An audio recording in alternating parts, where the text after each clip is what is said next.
Hello नमस्कार, मी छाया आपलं सर्वांचं आपल्या आणखीन एका नवीन व्हिडिओमध्ये अगदी मनापासून स्वागत करते। तर आणखीन एका नवीन दिवसाची मस्त अशी सकाळ सकाळ सुरुवात झालेली आहे आणि व्हिडिओला पण मी सकाळ सकाळ सुरुवात केली। तर आज आहे उत्पत्ती एकादशी किंवा कार्तिक एकादशी पण बोलतात। तर एकादशी आहे, म्हणलं पटपट आवरून घ्यावा, देवपूजा पण करायची आहे, देव उजळायला काढायचे। तर आता मस्त ऊन पडलंय ना, तर म्हणलं उन्हाळा थोडंसं बसावा, त्यामुळे बाहेर आले, नाही तर मग इतक्या लवकर मी येतच नाही, ऊन पडल्याशिवाय बाहेर अजिबात येत नाही। कारण जास्त थंडी सुटली आता आणि थंडीमुळे मला जास्त त्रास होतो नाकामुळे ना, त्यामुळे मी ऊन पडल्याशिवाय बाहेरच येत नाही। तर आता ऊन आलंय मस्त, बाहेर उन्हाला थोडंसं बसतीये आणि मग कामाला लागतीये। तर चला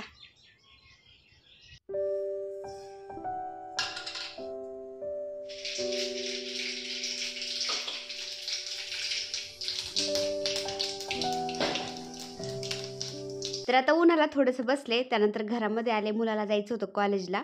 तर त्याला डब्बा द्यायचा होता ना, तर म्हणलं काय करावं, भाजी काय करावं। त्यानंतर असं बटाट्याची चटणी, बटाट्याचं भरीत मुलांना खूप आवडतं, तर मग 2-3 बटाटे असे मी कापले आणि त्याचीच म्हणलं मस्त चटणी करून द्यावा। तर बटाटे असे म्हणजे वाफवलेले उकडलेले नसले ना, तरी पण मी अशी बटाट्याच्या भरतासारखी भाजी करते।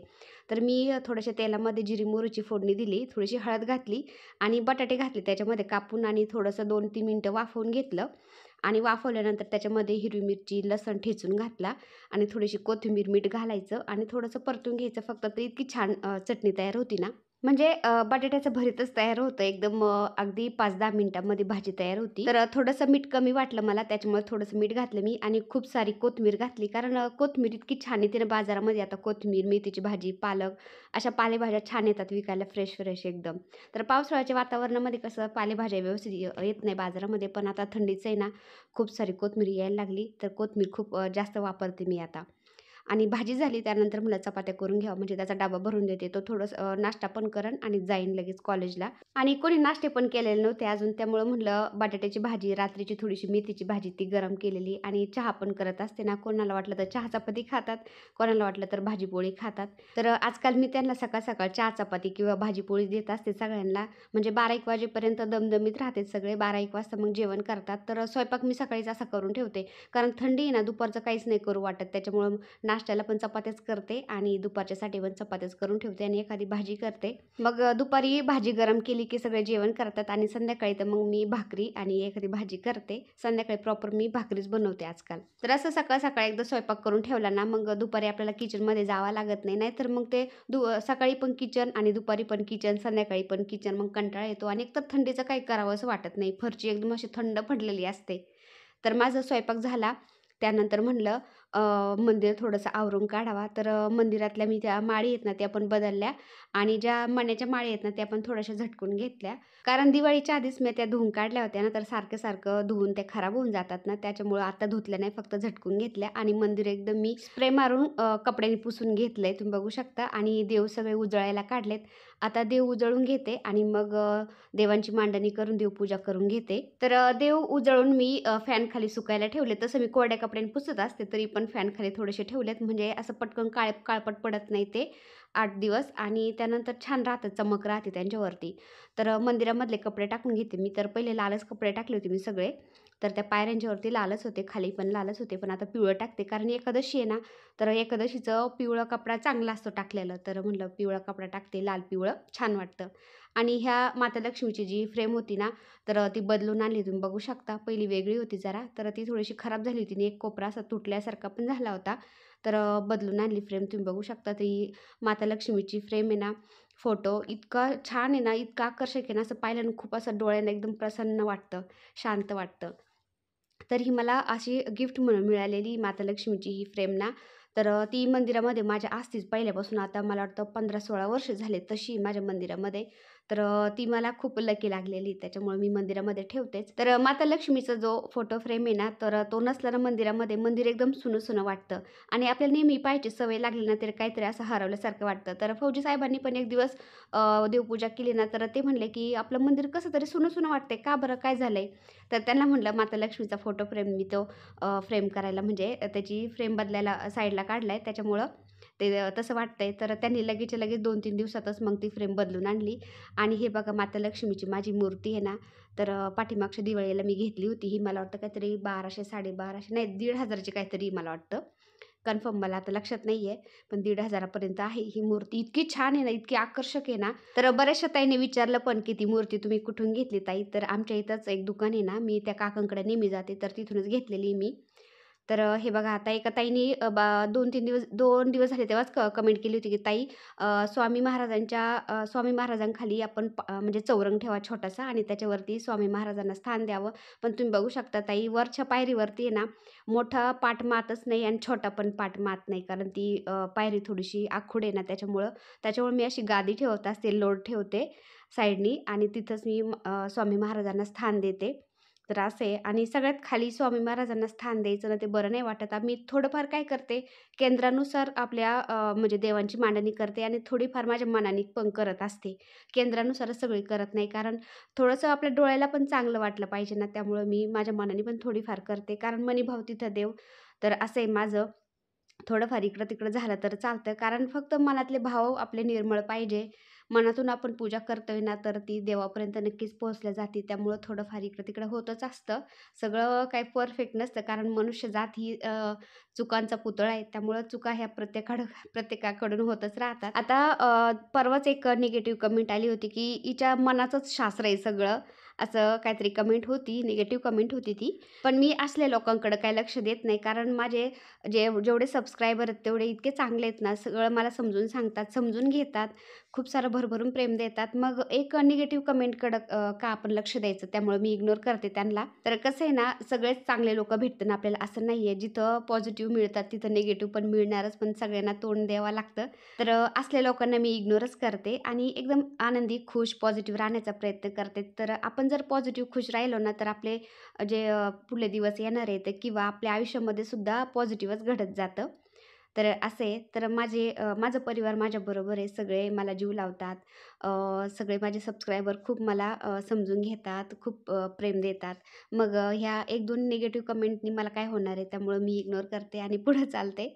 तर असं आहे. तर ताईंनो पाठीमागं मी 3-4 व्हिडिओ टाकले आपले माझे फौजी साहेबांची माझी लव्ह स्टोरी. आम्ही आयुष्यामध्ये काय-काय स्ट्रगल केलं मी अगदी थोडक्यात सांगण्याचा प्रयत्न केला. कारण त्याच्यामध्ये भरपूर काही मी असं स्किप केलंय. त्याच्यामुळं लोकांचे मनं दुखवतील त्यामुळं. कारण काय आहे ना, ज्या गोष्टी होणार होत्या त्या तर होऊन गेल्या. ज्यांनी मनं दुखावले ते तर दुखावलेच आहे. ते काय परत मागचे दिवस पुढे येणार नाही आहेत.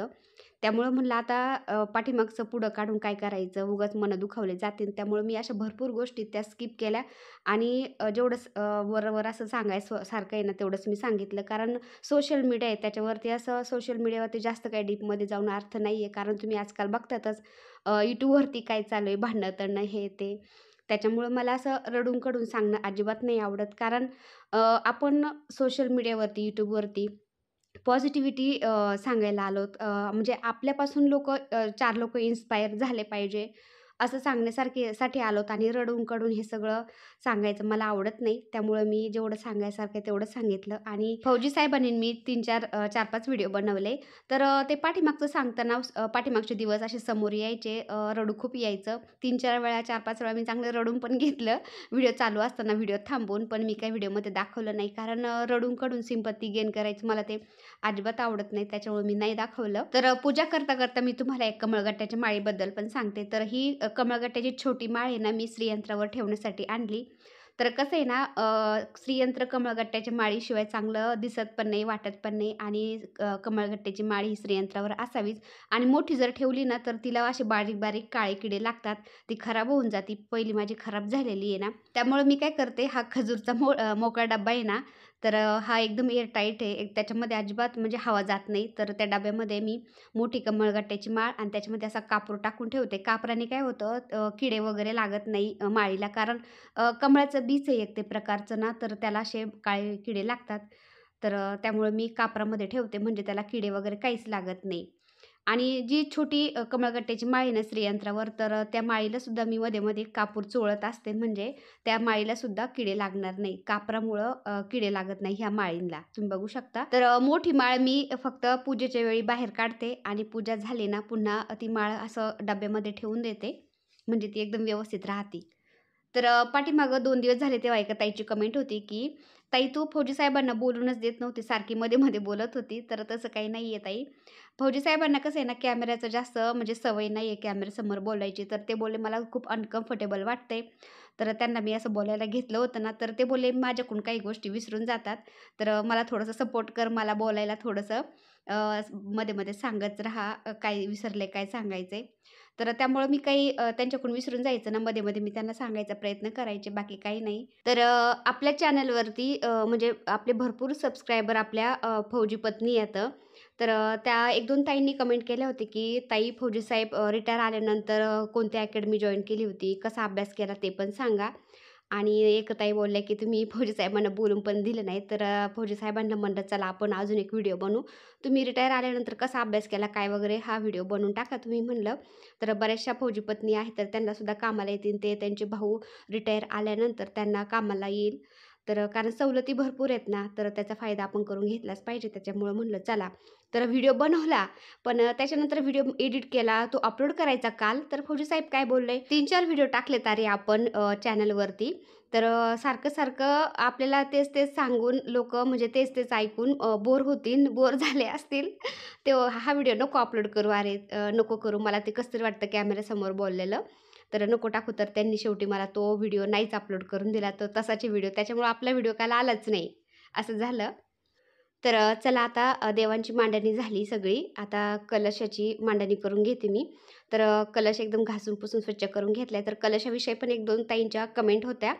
तर एका ताई बोलल्या, की कलश आणि नारळ हा घासल्यावर आपण म्हणजे पाणी बदलतो त्यावेळेस कलशाचा धागा, नारळाचा धागा आपण बदलायचा का?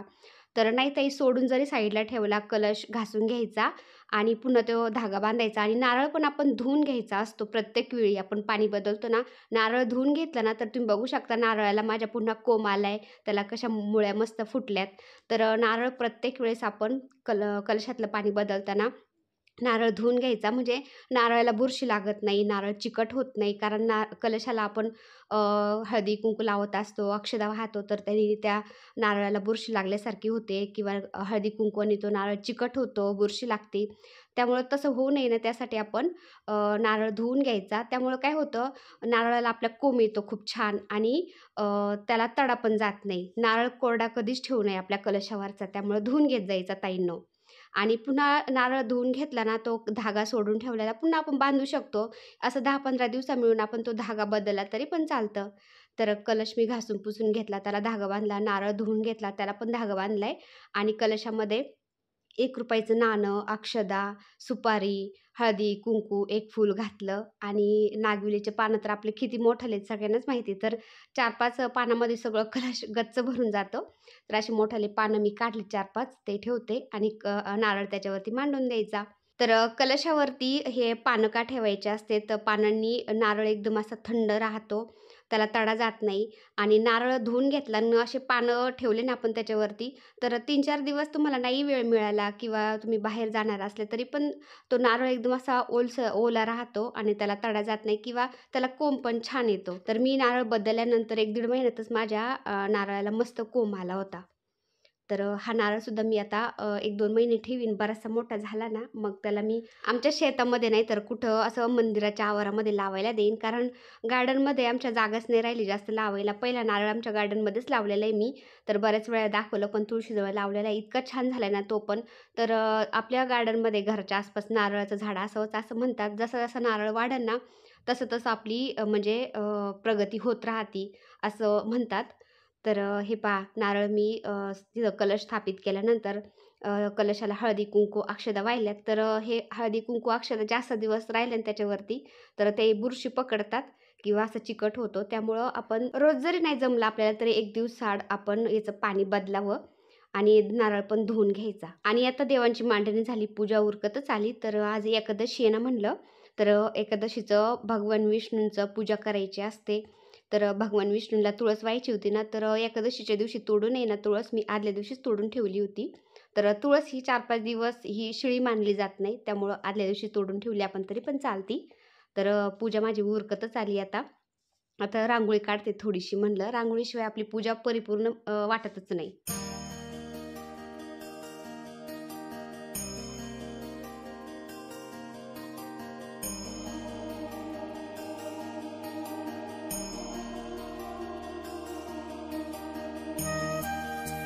तर एकादशी होती ना, तर एकदम मस्त अशी देवपूजा करून घेतली मी. तर जास्वंदीचे फुलंच नाही आजकाल निघत, कारण जास्वंदीची कटिंग करून टाकली फौजी साहेबांनी ना, तर शेवंतीचे फुलं आणले होते, तेच वाहिलेत मी. तर चला मंडळी, आता दुपार झाली. फौजी साहेब म्हणले, की खूप दिवस झाला आपण नर्सरीतून चक्करच नाही मारली, नर्सरीमध्ये गेलोच नाही. तर नर्सरीमध्ये आपण चक्कर मारून येऊ, काही नवीन झाडं आले असतील ते घेऊन येऊ. चक्कर नाही ना, झाडा नाही. चक्करच नाही, झाडा नाही पण जायचंय फौजी साहेब म्हणते. तर बघूया आता थोडेफार कोणते झाडं मिळतात ते बघू, आणि आवडले तर घेऊन येऊ, है ना. तर आवरले सगळं घरातलं आणि निघलोय आता. बाहेर निघलं की ऊन लागते, छान वाटतंय, आणि घरामध्ये इतकी थंडी वाजते ना, खूप थंडी वाजते घरात. का हो? जास्त थंडी.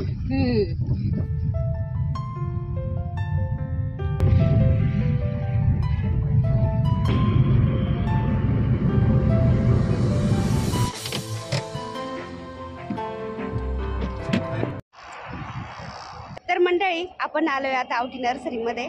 तर चला आता आतमध्ये जाऊया झाडं घ्यायला.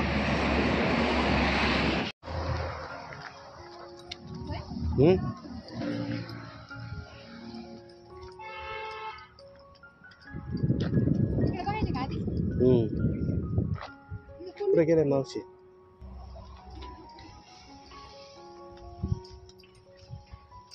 गुलाब मोठे नाहीत. आणि पर्पल कलर पण आहे. काय नाव आहे? तेरडा. तेरडा. तुम्ही एक लावलं ना, ते तुमच्याकडून जाणारच नाही, ते सीड्स पाहून पडून पडून घेते एक चांगलं फुल आहे. आणि एक पर्पल आणि लिची आहे, स्टार फ्रूट आहे. इकडे पाणी नाही योग्य, झाली ना पाणी चालू करायला.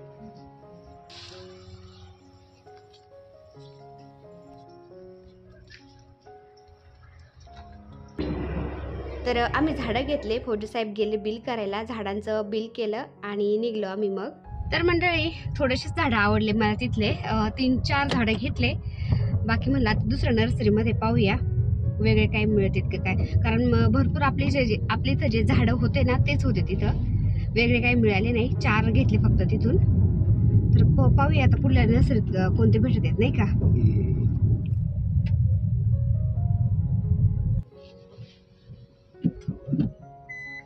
तर इथंच नगर पुणा रोडच्या कडेलाच मोठी नर्सरी आहे, सद्गुरू नर्सरी म्हणून. तर ही पण खूप मोठी आहे. तर पाहूया आपण आता आतमध्ये झाडं कोणती मिळत आहेत काय. मातीचं राहिलं विचारायचं. तर आम्ही नर्सरीमध्ये गेलो ना, तर तिथं JCBने मातीचं काम चालू होतं, म्हणजे जे झाडांसाठी माती आणतात ना ते, तर त्याला मातीला पलटी द्यावा लागते ना, तर ते शेणखत, लाल माती, काळा पोयटा असं ते एकत्र करतात हे सगळं, आणि त्याचा मोठा ढीग लावून ठेवतात, आणि 3-4 महिने मिळून त्या मातीला पलटी द्यावा लागते ना, तर ते JCBने त्या मातीला पलटी द्यायचं काम चालू होतं. JCBचा खूप आवाज येत होता, त्यामुळे मी आवाज म्यूट केलाय. आणि एक भैया तिथं झाडांना फवारा मारत होता. तर त्या भैयाला म्हटलं कोणता फवारा मारतात काय, तर त्या नर्सरीवाला भैया आहे ना, त्याला पण विचारलं मी, तर तो बोलला सारखे सारखे फवारे मारावे लागतात, त्यामुळं तर झाडांची एवढी अशी चमक राहते किंवा झाडांना किडे लागत नाही. तर असे तो म्हणला फवारे मारतो आम्ही, त्यामुळंच तर गिऱ्हाईक येतं आणि झाडं आमचे चांगले राहतात, चांगली विक्री होती असे. तर झाडांची सुद्धा अशी काळजी घ्यावी लागते, तेव्हा कुठं ते झाडं चांगले राहतात. तर आपल्या घरी झाडं लावलेले आहेत ना गार्डनमध्ये, त्यालासुद्धा मध्ये मध्ये फौजी साहेब फवारे मारतात, तेव्हा ते झाडं चांगले राहतात. तर हे पहा, हे झाडसुद्धा असं ते 12 महिने त्याला फुलं राहत होते, निळे फुलं होते. फौजी साहेबांना म्हणलं घ्या, पण फौजी साहेब म्हणले त्याचा खूप इकडे तिकडे पसरत आहे, ते चांगलं वाटत नाही, त्यामुळे ते नाही घेतलं. तर इथंसुद्धा आम्ही 8-10 झाडं सिलेक्ट केले. तर ते घेतलेत, घरी गेला तुम्हाला कुठले कुठले घेतले ते दाखवते. तर झाडं घेतले, तो भैया बिल करत होता झाडांचं. तर हा नर्सरीवाला भैया आहे ना, तर म्हणजे माझ्या गावचा आहे, म्हणजे पिंपळगाव वाघाचा. तर माझं माहेर आहे ना त्याच गावचा आहे तो. तर इथं केडगावमध्येच त्याची नर्सरी रोडच्या कडेलाच. तर झाडं घेतले. फौजी साहेब त्याला विचारत होते, तुझी माती खूप छान आहे, तर माती एक ब्रासभर दे आम्हाला. तर तो बोलला की माती देतो, पण टेम्पोच नाही आमच्याकडं छोटासा माती द्यायला. मग फौजी साहेब म्हणले आता दुसऱ्याच नर्सरीमधून घ्यावा लागेल. फौजी साहेब म्हणले मी तुला घरी सोडतो आणि त्यानंतर पुन्हा येतो माती घ्यायला. तर मंडळी झाडं घेतले नर्सरीमधून. आधी ह्या नर्सरीमध्ये पाहिले, तिथं 2-4 घेतले, तिथं काही जास्त काही आवडलं नाही. मग दुसऱ्या नर्सरीमध्ये गेलो, तिथं पण थोडेसे घेतले, चांगले 5-6 घेतले का आपण 8-10 घेतले म्हणतात. नर्सरीमध्ये गेले ना मनच आवरत नाही, असं वाटतं कोणतं झाड घेऊन कोणतं नाही, किती घेऊन किती नाही असं होतं. तर तिथे दुसऱ्या नर्सरीमधून पण 8-10 घेतले, म्हणजे 14-15 झाडं झाले सगळे. तर एवढे झाडं घेतले. आता चालत घरी आम्ही.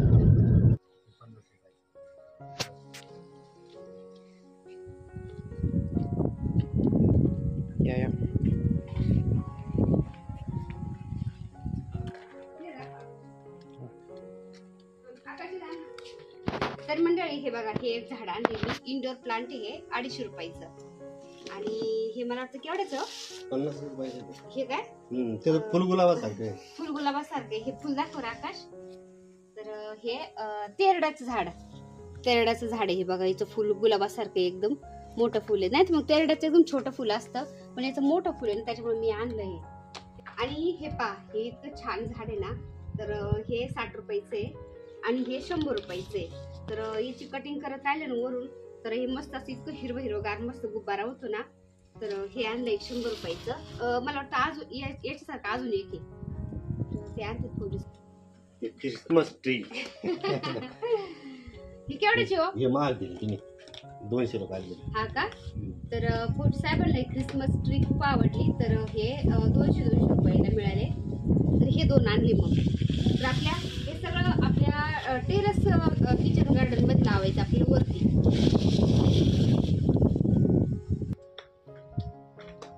हे 100ला, हे 150. हा, हे बा याच्यासारखंच आहे हे पण याच्या पान आहेत ना जाड आहेत आणि याला खूप चमकते. तर हे आणि हे 2 सारखेच येतं. 100 रुपयाला मिळाले हे. आणि हे 150 रुपयाला. तर असं काहीतरी नाव यायचं, आता माझे नाव ते लक्षात नाही राहिले. ते नर्सरीवाल्यांना सगळे झाडांचे नाव माहीत असतात. तर हे काहीतरी सप्तपदी सारखं आहे, पण हे पण छान वाटतं एकदम. 150 रुपयाचं. ते ऑल आयटम 50-50. तर हे पा गुलाब आणले. तर याची कळी ना अशी लाल लाल आहे बघा. तर फुल उमलले नव्हतं, त्याची कळी पाहूनच आणले मी. हे गुलाब केवढ्याचं आहे हो? हे 50 रुपयाचं. आणि शेवंती 60 रुपये काय? तर हे पिवळी शेवंती आणली मी, 60 रुपयाला झाड मिळाले. आणि चॉकलेट एक शेवंती आणली. हे बघा हे पिवळी शेवंती आणि ही चॉकलेटी, एकदम चॉकलेटी शेवंती. तर 60 रुपयाला मिळाले. हे कुंडी सेट. हे बघा, छान वाटतं एकदम. आणि ह्याला हे बघा, हे असं पांढरं फुल आहे याचं छोटंसं, आणि याला असं पिंक कलरचं फुल आहे छोटंसं. तर हे बघा 50-50 रुपयाला मिळाले. तर याला 12 महिने फुलं राहतात. म्हणलं चला स्वस्तात मस्त मिळाले. तर मग मी हे 2 आणले, 2 कलरचे. आणि हे बघा पिवळा गुलाबी हा, आणि हा पण लाल गुलाब, आणि अजून एक हा एक लाल गुलाब. असे 3 गुलाबाचे झाड आणले. गुलाबाचे झाड केवढे मिळाले हो? गुलाबाचं 50. हा, तर 3 गुलाबाचे झाड आणले, 50-50 रुपयाला मिळाले.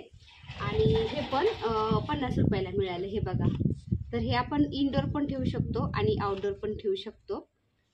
तर हे पण मला खूप आवडलं बरं का. तर हे एक आणलं मी.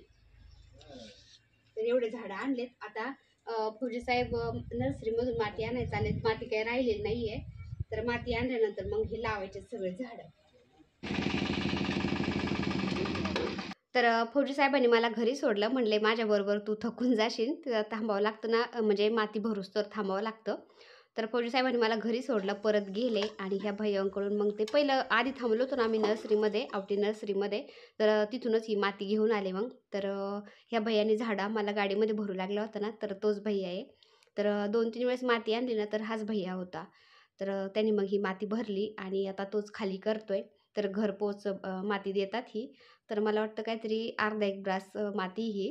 तर माती खाली करत होता हा भैया. फौजी साहेब मला म्हणले की तोपर्यंत चहा बनवून आण भैयाला मस्त. तर मी गेले चहा बनवायला.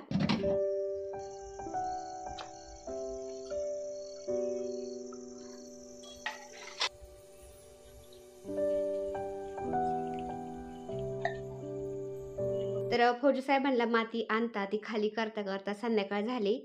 तर मी चहा बनवून आणला, चहा दिला भैयांना, आम्ही सगळ्यांनी पण तिथंच बसून मस्त चहा घेतला बाहेर. तर आजचा छोटासा व्हिडिओ मी इथं सेंड करते. छोटा काही भरपूर मोठा झाला आहे. आजचा व्हिडिओ मी इथं सेंड करते. व्हिडिओ आवडला असेल तर एक लाईक करा. चॅनलवर नवीन असेल तर प्लीज आपल्या चॅनलला सबस्क्राईब पण करा. चला तर भेटूया पुन्हा अशाच एका छानशा व्हिडिओबरोबर. तोपर्यंत बाय बाय. व्हिडिओ बघितल्याबद्दल खूप खूप धन्यवाद सर्वांचे. सर्वांना श्री स्वामी समर्थ.